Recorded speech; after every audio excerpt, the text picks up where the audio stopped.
Stan Jabalisco here. The date is November 28th, Monday, 4 o'clock p.m.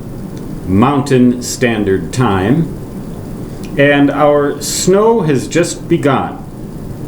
We're going to have a pretty significant blizzard here in the Black Holes of Dakota Territory over the next 36 to possibly even 48 hours.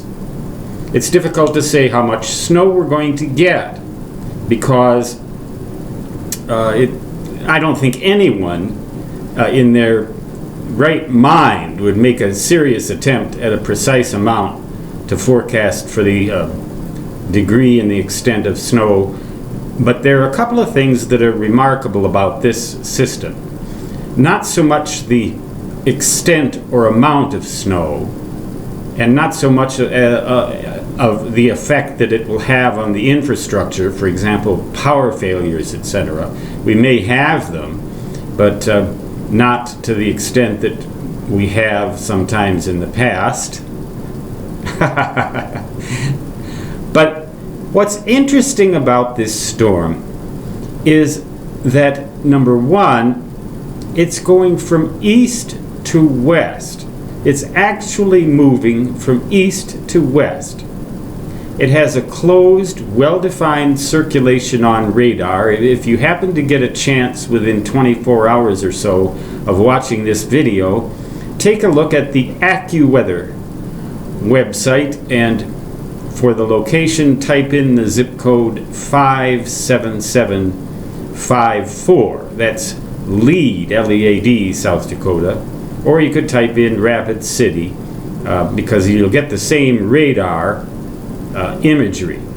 And I recommend the 12-hour loop long-range radar imagery.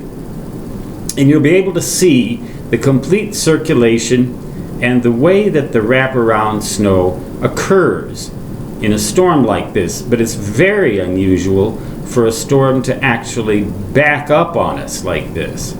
It's sort of like it's mooning us and backing up in our face. That's what but I'm not dressed heavily for effect, as you may see in this video quite easily. I'm dressed for indoor operations because that is precisely where I plan to stay. Only someone who has some sort of only someone who's out of their mind, or else someone who has a snow mobile or other heavy snow equipment would go out in the kind of weather conditions that we are expecting on Tuesday and Tuesday night, which, in a word, is blizzard conditions. Whiteout, high winds, cold, lack of visibility, and a significant amount of snow. And we're getting the upslope snow here in Lead, as we always do with a north or northwesterly wind flow. It's very similar to lake effect snow. The cause is different, but the results are very much the same. So I'm going to watch with interest. I'm pretty well equipped here, and it's always a good thing to see this coming, and if you can, and get prepared in advance. The generator has plenty of gasoline. I have firewood in great abundance. I have plenty of food provisions stocked up, and so I'm pretty well prepared to ride out this storm.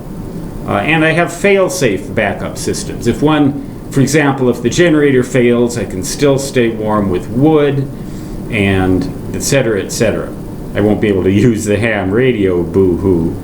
But very interesting situation because of the way the storm is backing up.